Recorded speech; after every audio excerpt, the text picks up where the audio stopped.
All right, hello. Today's presentation is entitled Electrons 2. And we had an earlier presentation on electrons, and this is the second talk or lecture as we continue to learn more and more about the electron. All right, so here we go. Today we're going to start, and I'm going to remind you that in the first presentation we talked about a fellow's famous scientist by the name of Schrodinger. Schrodinger came up with, in his work, the quantum mechanical model.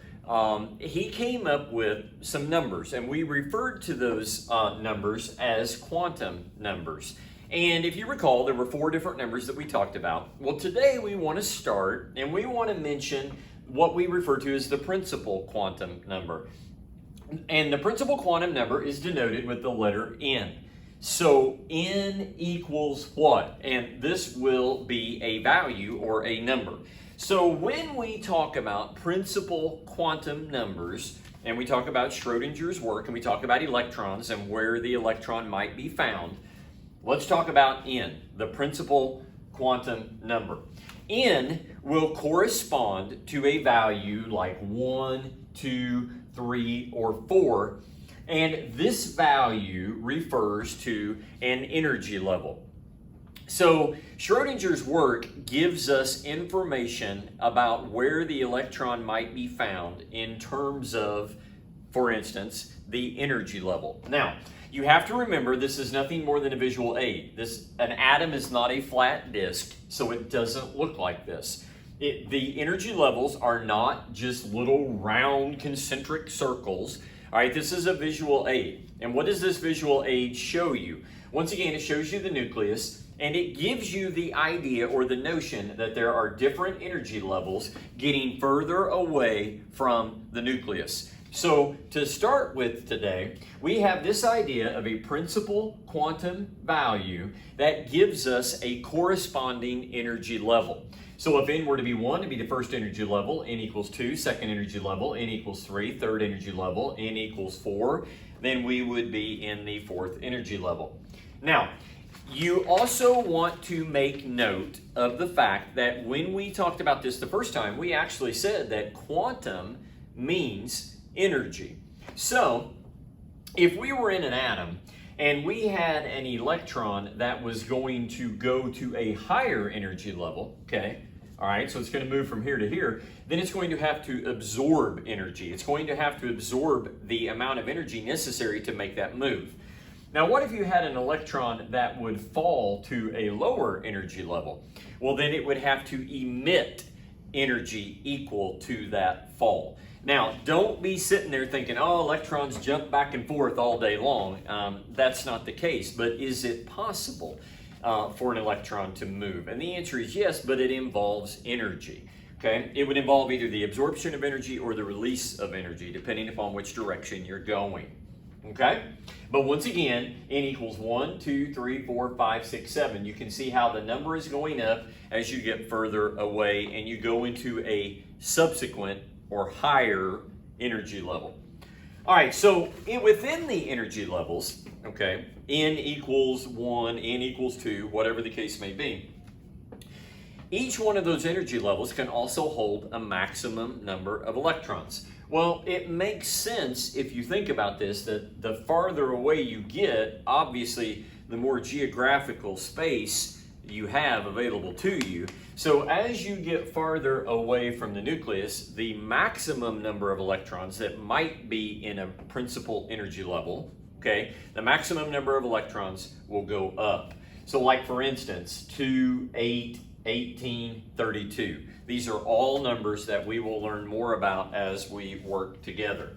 All right, now, a couple of simple items that once you kind of learn this, it kind of makes some things maybe a little bit more simple. Now, I'm going to tell you, spoiler alert, this is going to become very easy to you after you have more knowledge about the periodic table. We'll talk about that in a second. But for now, N equals, we already know that N, we've already mentioned that it is the principal energy level. Well, what else does it tell us? That number also tells us the number of sublevels. So N tells us the principal energy level in addition to telling us the number of sublevels. Now what? Well, N squared. So if I take that value and I square it, that value is going to give me the number of orbitals. All right, so take that value and square it, and you're going to know how many orbitals there are within that energy level. Remember, an energy level has X amount of electrons, and those electrons can be in different orbitals. We mentioned this at the end of the first presentation. All right, what if I take 2 times n squared? Then I get the maximum number of electrons that could be possible in that principal energy level. So instead of making that like real complicated, let's have an example. So an example would be n equals 3. So where would you be? You'd be in the third energy level. What would that tell us? Well, the number one thing that it would tell us is that n has 3 sublevels, because that's also equal to the number of sublevels. In this case, it has s orbitals, p orbitals, and d orbitals, but you'll learn more about that as we go. If I take n, which was 3, and I square it, then it would be 9 orbitals.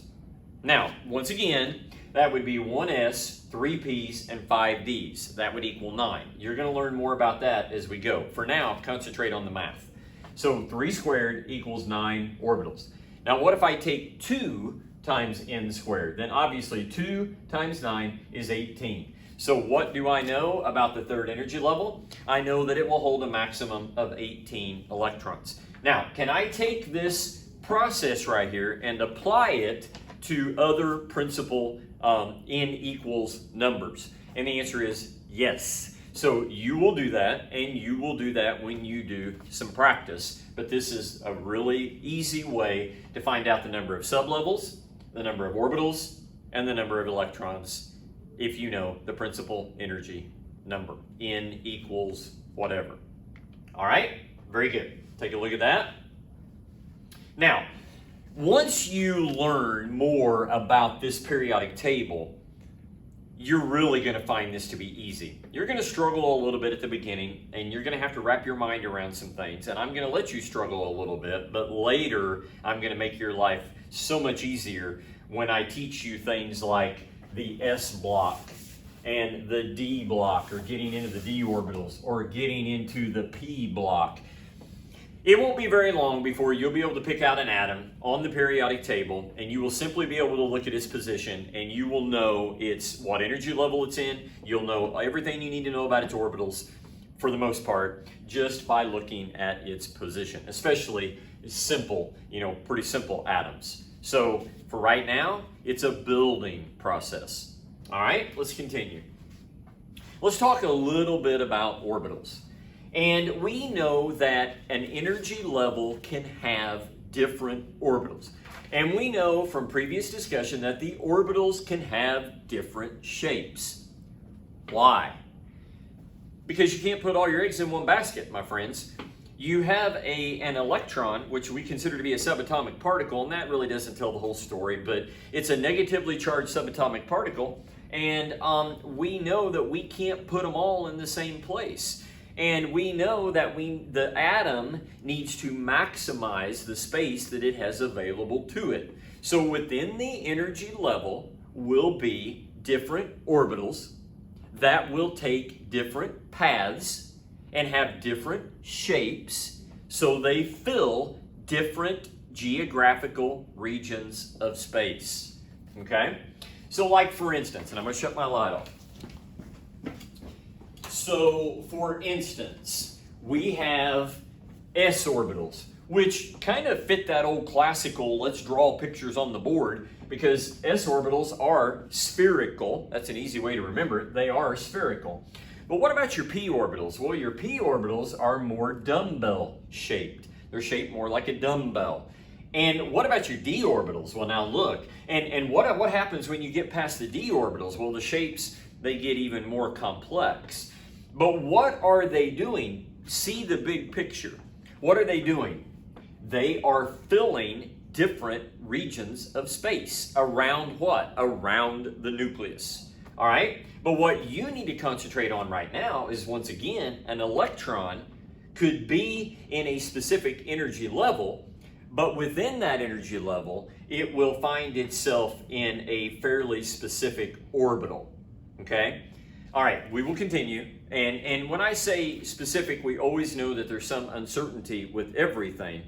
But we also don't want to say there's so much uncertainty that we can't even begin to hazard a guess, because that would also be erroneous. All right, we're pretty confident to a certain degree as to where the electron is going to be found. All right, so any s orbital is going to be spherical, as I mentioned. P orbitals are going to be dumbbell shaped, and these are just items that you will learn and that you are learning as we go along. But once again, what's the point? The point is they don't have the same shape. Okay? Now, if you look at an s orbital and you look at a p orbital, then you think about, well, okay, well, what do they have in common if they don't have the same shape? Well, they would each both hold a maximum of 2 electrons that have opposite spin. So that would be something that they would have in common. What else would maybe be noteworthy about s and p orbitals? Well, I think you're going to like this, because what you're going to find about orbitals is that the orbitals actually get repeated. What do you mean? Well, what I mean is, could you have a 1s orbital? Yes. Could you have a 2s orbital? Yes. Could you have a 3s orbital? Yes. Okay. Could you have a, now you don't have any p orbitals in the first energy level, and you'll learn that. Could you have 2 p's? Yes. Could you have 3 p's? Yes. Could you have 4 p's? Yes. And it doesn't matter to me whether you fully grasp that right now or not. What you need to fully grasp is that you will find these orbitals being repeated in various energy levels.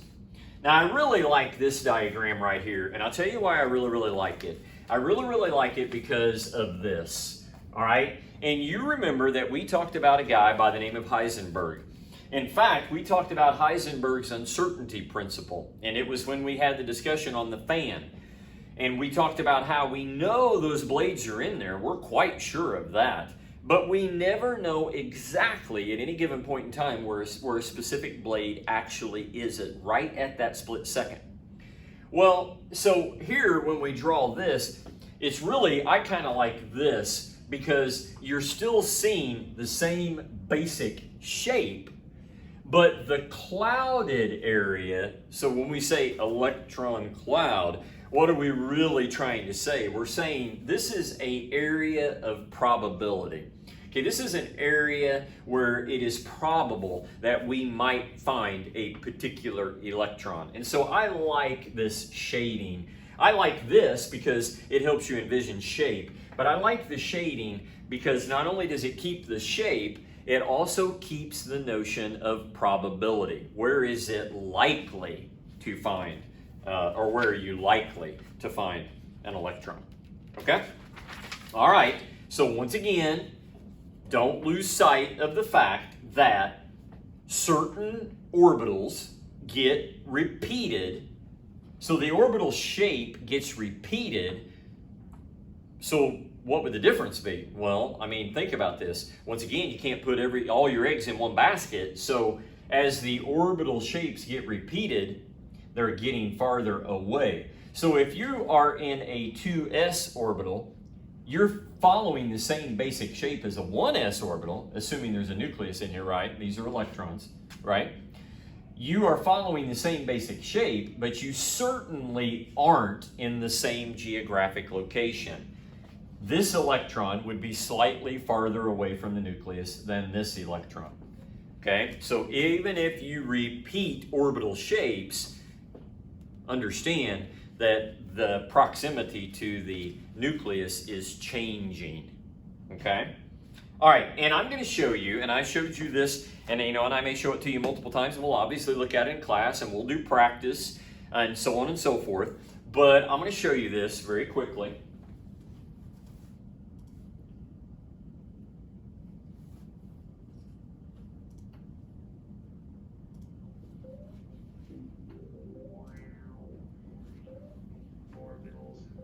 An s orbital.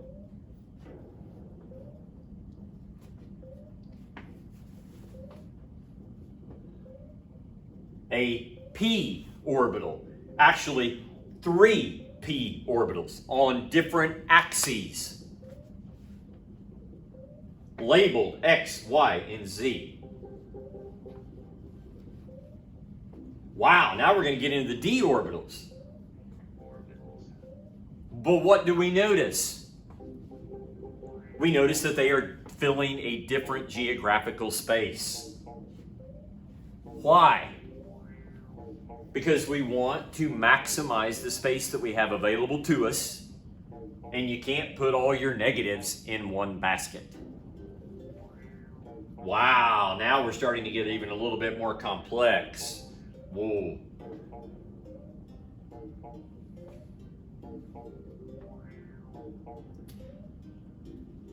S, P, D.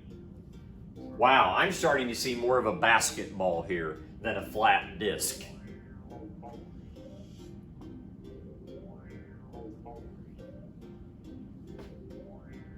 Okay.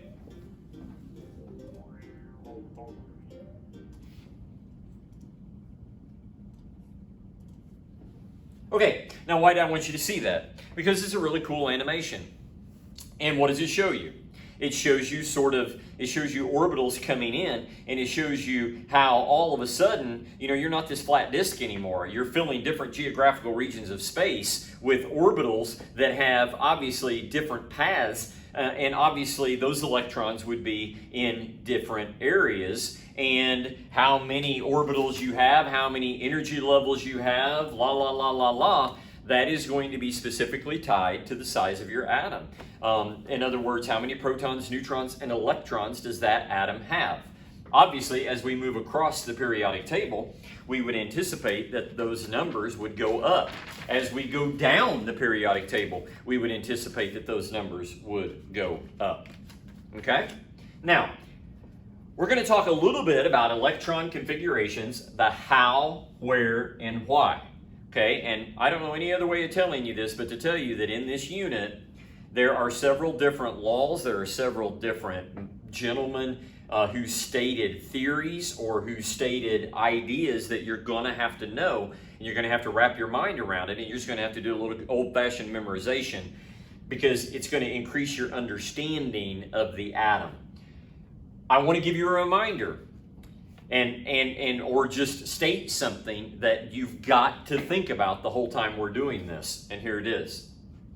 In an atom, electrons and the nucleus interact to make the most stable arrangement possible. Do not lose sight of the big picture.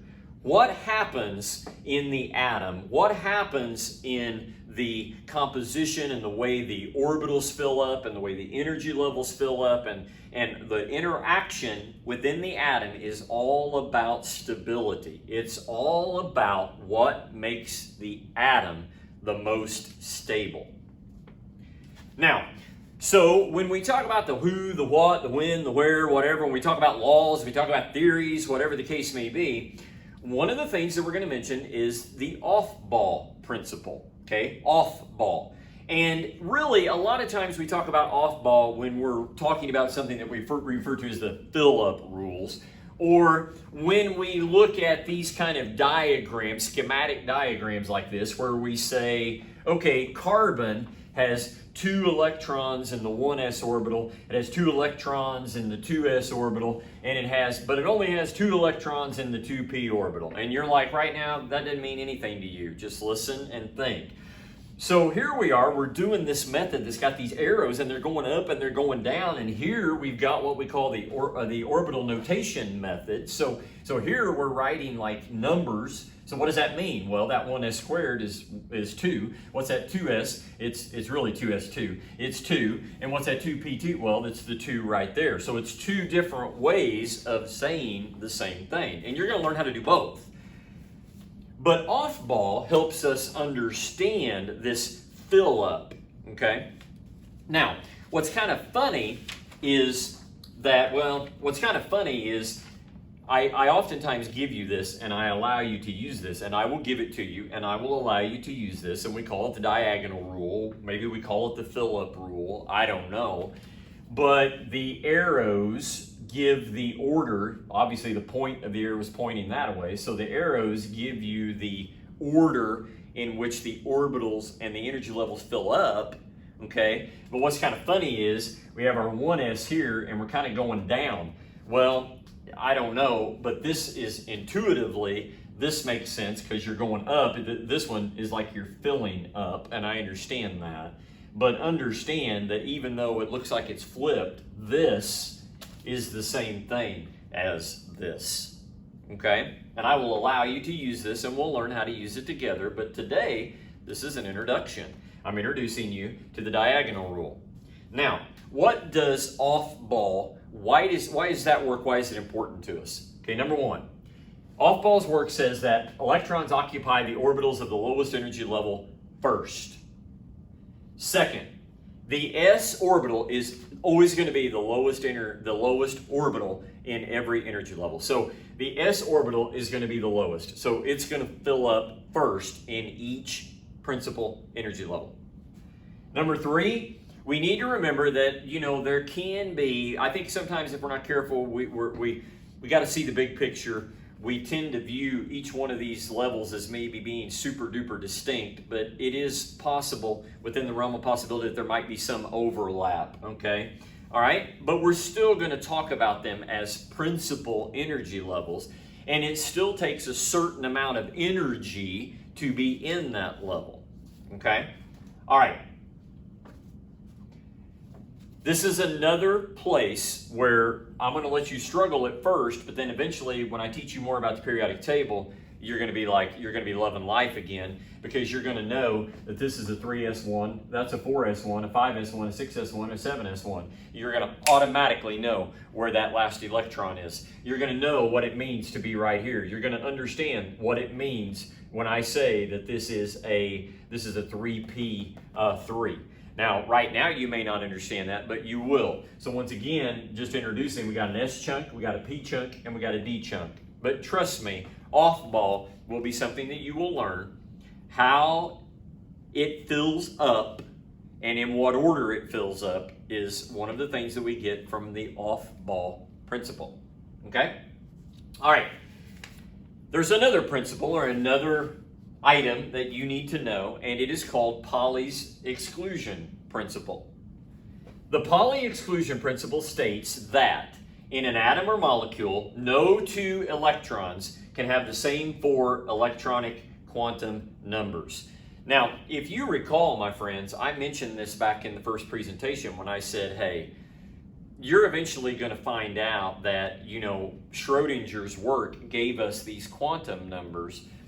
But Pauli is eventually going to introduce an idea that no two electrons can have the exact same four numbers.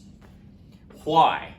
Well, because remember the quantum number that dealt with the electron spin. Okay, remember it's possible for two electrons to be in the same principal energy level. It's possible for them to be in the same orbital. But at some point, they are going to be in that same orbital together, but they can't have the same spin, all right? Because we consider electrons to travel in pairs, but they don't have the same spin. That way they cancel one another out, all right? And so, if you can't have the same four numbers, then what is this really trying to get us to think about? It's trying to get us to think about spin, okay? All right, so what do you mean? Well, okay, so we mean that within any orbital, we can have a maximum of two electrons. Now remember, you can have more than one orbital in an energy level, but in an orbital, you can only have two electrons. Those electrons will have an opposite spin. We denote that by an arrow that goes up, and we denote that by an arrow that goes down. Okay, now why in the world do I need to know this, Mr. Day? You know, why do I care? Well, I think you probably care because you're going to be expected to be able to do this. You're going to be expected to understand Aufbau. You're going to be expected to tell me how the energy levels in the orbitals fill up. You're going to be expected to know how many arrows you need. Where do you put your arrows? How do you do that? Where do they go? And why in the world do we have up arrows and down arrows? Why don't we just have two arrows? because they have opposite spin. And where are we getting that opposite spin idea from? We're getting it from Pauli's exclusion principle. Now, read this with me, and maybe this will make a little bit more sense. Electron spin generates magnetic momentum. The opposite spin of the two electrons in the same orbital cancel out their magnetic momentum. Okay? So the two different spins cancel each other out.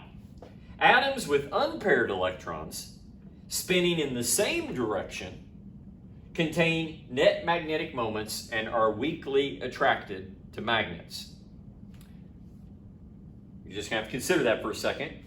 And you're going to have to consider this picture right here. So what do you see here? You obviously see two paired electrons. Well, they have opposite spin as we denote by the arrow, so they're canceling one another out. We have two paired electrons. What are they doing? They're obviously canceling one another out. But now all of a sudden, we've got an up arrow, an up arrow, and an up arrow. So we have three p orbitals, each one of them with only one electron. Well, we obviously know that this atom of nitrogen is not full. Because if it were full, we could have an arrow here, here, and here. So now all of a sudden it's like, so we're learning all this stuff at the same time, but one of the things that we're concentrating on right now is we've got some unpaired electrons and they all have the same spin in the same direction. Whereas these are obviously canceling one another out. All right? And so we're going to learn, and we need to learn, and we will learn together. Once again, lectures are introductory material. That's not nearly all you're thinking, but you're going to start thinking. So you're going to start thinking about what's the difference between these that are paired and these that are unpaired. And why do we put these arrows in here? And how do we do that, Aufbau? And why do we have three unpaired all facing the same direction? Well, Mr. Hund is going to help us with that. All right? So we're going to look at, obviously, we're going to look at the Aufbau principle. We are going to look at Pauli's exclusion principle to understand why we have to have up and down arrows. We're going to look at Mr. Hund, because Mr. Hund's rule is going to help us understand why in the world we can have these orbitals with unpaired arrows, which are electrons, and why they're all going up. Okay? Because you're going to be able to need to do this. You're going to be able to show me that you can do this. I'm going to give you an atom. You're going to give me the orbital notation, but you're also going to give me, if you want to call it the up, down, arrow, real light, whatever, fill up, whatever. You're also going to show me that you understand where the electrons are at and whether they are paired or unpaired, and literally what kind of arrow do we have in the box. All right? So Mr. Hund is going to very much help us understand this. All right? How? How is he going to help us understand that? Well, here it is. Electrons occupy orbitals of the same energy in a way that makes the number of electrons with the same spin as large as possible. So, at some point, as you're filling and you're looking to see where your electrons are at, if you get electrons that get into an orbital, so these electrons are in the 2p orbital, but you don't have 6 of them, you only have 3. So they are going to fill each one of the orbitals one at a time. Why? Because that's going to be the same spin, same spin, same spin. What did this say? They're going to occupy orbitals of the same energy in a way that makes the number of electrons with the same spin as large as possible. Now, Mr. Day, what if I had more than 2, 4, 7? What if I had 8? Then that electron is going to go here, but what direction does the arrow go? It's going to go down. Okay? Now, this is something that we will work on.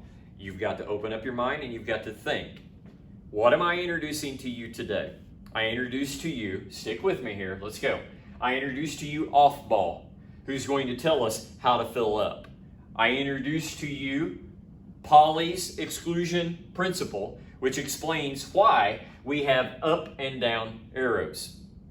I introduced you to a guy by the name of Hund, who's going to explain to us how in the world we could have 3 up arrows. All right? All right, now, this is the juncture where I introduce ideas, you answer some questions, you start beginning to wrap your mind around, but we are going to learn how to do the fill-up, we're going to learn how to do the orbital notation. I will give you a tutorial simply on that, but we will do some work together in class. We will do some work, we will put it on the board, we'll look at it, we'll talk about it, we'll think about it. But what we are doing is we are looking at the electron, and now we are considering where the electron is, what orbital it is in, and what kind of electron overall configuration a particular atom has. And we are going to learn to do the fill-up, and we're going to learn to do the orbital notation. And we will work through, and it will become very easy for you.